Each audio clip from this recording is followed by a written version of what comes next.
When a project goes between two states or more than one county, it boils down to where are the workers physically standing. Construction is very fluid. If you have a project, the construction trailer may start in spot A, and then in 3 months it may end up in spot B, and then a few weeks after that it goes to spot C.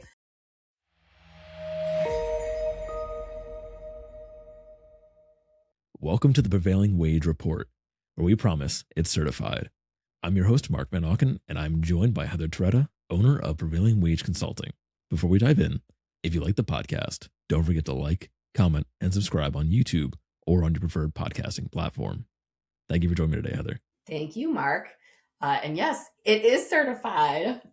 Yes. So today's topic is Arizona. So Arizona has a booming market for renewable energy, especially large-scale solar construction. How is this creating a massive need for prevailing wage oversight in the state? Sure. It's quantity. There are so many projects. The state overall doesn't have a statewide, very broad prevailing wage rate agency. So but it does have certain agencies around certain groups of projects, such as infrastructure projects. There's ADOT in that state. Something similar is being used in the state of Arizona for renewable projects. And the goal is to make sure the workers are paid for the work that they're doing. So let's clarify the rules for the Southwest. Because Arizona doesn't have a broad state prevailing wage law, when exactly does prevailing wage apply to renewable projects happening there? So for the renewable projects, it's usually the size of the project. There's a push to get tax credits, so they have to create so much energy. And because of the ability to use large chunks of land in that state, a lot of these end up going after the tax credits and per megawatt, things like that. There's also the concern with having energy in that state. There's been some widespread outages at times over the years in large areas with a lot of people in them, not necessarily like Phoenix or Flagstaff or Sedona, but just in general, large areas that are, hundreds of miles that they won't have energy. So it's created this need for the renewable projects. They can't rely on water energy. They have to rely on wind, solar. There's other types, but those are the two that the state tends to lean into because it's more accessible than that. So there's requirements and agencies, but it's not as clear cut as, say, an agency like ADOT that's been around for a very long time. This is a newer group trying to manage these projects. So since you mentioned ADOT, are there any regulations around those projects and what they require? Sure. ADOT manages and maintains its own set of prevailing wage rates and the trade classifications that are associated with these different projects.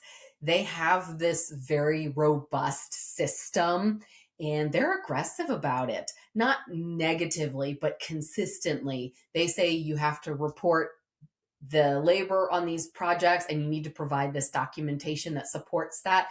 And they're very consistent with that. So I think the phrase that comes across from most people who've worked in the state with their labor reporting requirements is it's an aggressive state. I would say they're more consistent than aggressive. They will consistently tell you that you need to provide this documentation, and that's just ADOT, but they're very consistent with their expectations. It's not a moving target like a lot of times it feels like. So once you understand what's happening, you should be able to consistently move forward. ADOT makes changes at times, but it's not at a very, very fast pace. It's more at a plodding pace because they want to make it happen. If they have a goal with changing a reporting requirement, they think through it. before they implement it. It's not half formed. Yeah. So I mean, I would rather them think it through, make sure that it's right, than release something and then suddenly there's confusion, mass chaos, cats eating dogs. yes, the state of California had a big old snafu in the recent past where their DIR website was revamped and it didn't work for several months. They released it and it was not functional the way that it needed to be. So I agree with you. I very much agree with you on that one. So I'd rather ADOT take its time, make these decisions, make sure the bits and pieces. At some point, they're going to have to launch whatever their adjustment is. But I definitely appreciate the thinking that's put into it, because it's easier to consistently manage than something that's half formed and you're trying to understand what they want when they don't even understand. Yeah, exactly. So, with that, the federal government is pouring money into the region. How does federal funding actually change the compliance landscape and requirements from these renewable projects? Sure. It changes it because the developers want to create larger projects for these federally funded projects. The larger the project, the more tax incentive they receive. And the way that the tax incentives are structured makes them more appealing than, say, including renewables on housing projects. There's some of that happening as well, which is great. But having the ability to have, like, say, a solar farm and then reap all the benefits tends to be more impressive to the bottom line than if you build a housing project and include renewable like solar panels, renewable energy on top of it. Or I should say included in it, because solar panels don't have to always be on the roof. It's kind of an obvious place for a lot of developers. But yeah. Yeah, that doesn't make sense. So, for everybody listening, if you're enjoying the conversation and you want to stay up to date on prevailing wage compliance, don't forget to like, comment, and subscribe on YouTube or on your podcasting platform. Heather, getting back into it, a lot of states in the Southwest will work across borders. What are the biggest hurdles when managing a compliance project across state lines in renewable energy? Would it be silly to say to understand where the workers are physically standing? That is a hurdle. There is the certain, like the four corners that you can stand in one spot in the country and be in four states. There's a couple places like that in the country. When a project goes between two states or more than one county, it boils down to where are the workers physically standing. Like, construction is very fluid. If you have a project, the construction trailer may start in spot A, and then in 3 months it may end up in spot B, and then a few weeks after that it goes to spot C. So it's not as cut and dried as, like, let's put a dotted line to say this is the different. Here's one state and here's the other. It doesn't work like that. So that's one of them. But also the compliance requirements could be different between them. So it goes back to where the workers are physically at and what they're doing between the two. I like to use the example of, what do you call Dr. Pepper? And depending on where you're at in the country, is it soda, is it pop, or is it soda pop? Very dependent on where you're at in the country on what you're going to actually say. Is what's your choice, soda pop or soda pop? That happens between states quite often. So somebody may be labeled as one trade classification in one state and doing the same thing in the other state and be called something different. So still, where's that person standing? Yeah. Yeah, no, I mean, could you imagine doing a project where it's half and half, where it's laying red on state lines? That sounds terrible. I don't have to. We've done it. No We've way. had projects that split state lines. We I have worked on projects that split between two countries. It's the whole thing. Like you have to go in knowing ahead of time. It would be one of the worst, like surprise gifts someone could give you. So yeah, we're careful when we start getting close to the borders, because if it crosses into another country, that's just a whole lot of extra. Um, so yeah, between state lines, we have to know as well, not to be ignored.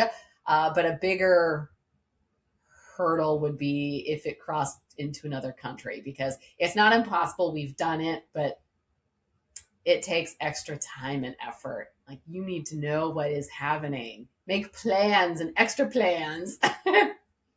That's insane. So, if a contractor misinterprets federal funding requirements on an Arizona solar project, how quickly can that turn into a compliance disaster? Quickly, very quickly. The state of Arizona is unique with their federal reporting requirements.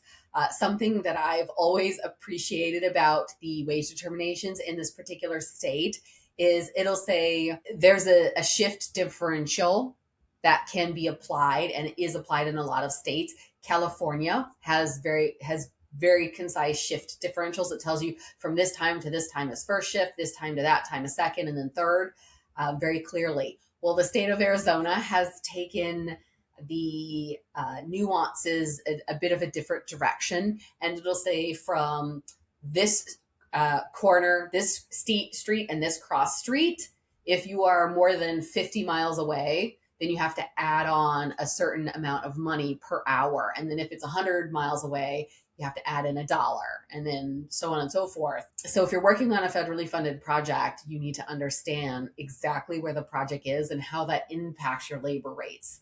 Whereas in other states, you look at it and you're like, oh, here's the rate. But in California, it has the rate, but then there's kind of a math add-on. So that's a big one. Yeah, that makes sense. So it's time for a would you rather. So, would you rather have the ability to breathe underwater indefinitely or be completely immune to extreme heat and cold forever? I would have to say breathe underwater. I mean, could you imagine how awesome it would be to be able to go through like John Pennekamp State Park down in the Florida Keys, or like the Great Barrier Reef in New Yeah. Zealand, and be able to not have to worry about all of that, because I'm going with the assumption that you don't have to worry about getting the bends, like where Yes. you Yeah. I would say decompress no and melt. bends. Yeah. No bends. Yes, that would be amazing. And Yeah. then it would also probably, fingers crossed, make surfing that much easier. Because I don't know about you, but I tend to fall off a lot. So I spend a lot of time under the water because I'm not a very good surfer. But it's not for lack of trying. I So have actually never tried surfing in my life. I've not attempted, but I agree with you. I would definitely choose the water. I mean, how often do you go to extreme heat and extreme cold? How often does it hopefully really not affect you? often. Yeah, I Yeah. mean, Yeah. it doesn't really affect your life too much. I mean, it'd be cool to go, Mount Everest and you're in a t-shirt and shorts, um, or walk up to a volcano. But I feel like I would much rather go see the like Great Barrier Reef, like you said, or Yeah, absolutely. Well, and like with surfing, I know it's kind of a duh thing. Uh, the surfboard gets wet, obviously. Um, it's hard. You think you have good balance, and then you add in the waves and the wet factor, and it's like, man, if it just wasn't so, and I don't know why, but I kept thinking if it wasn't so wet, it would make it easier, but it would take away the whole fact of your surfing. It has to be wet.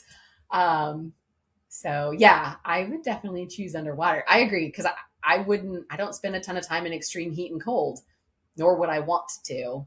yeah, it'd be cool one time Yeah. off, but like getting in the ocean would be Yeah. crazy. I guess you Yeah, could go and figure out what's at the middle of the earth. that would be pretty cool. But also not really in my wheelhouse of interest. Yeah, Great Barrier Reef, yes. exactly. So to wrap us out, last question of the day.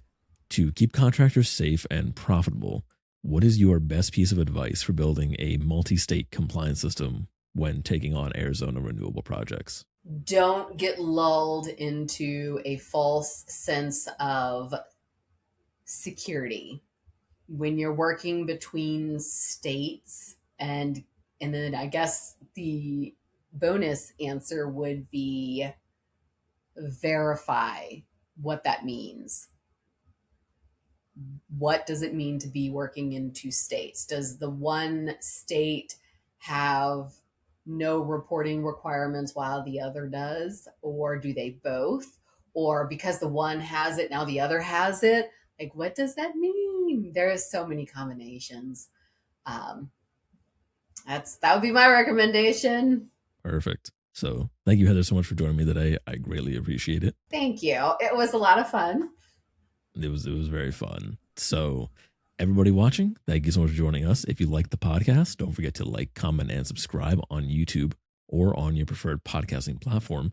And if you're active in the space and you want to surround yourself with people who actually get it, head over to our website to join our member portal, an exclusive community for professionals navigating these exact same waters. Have a great day.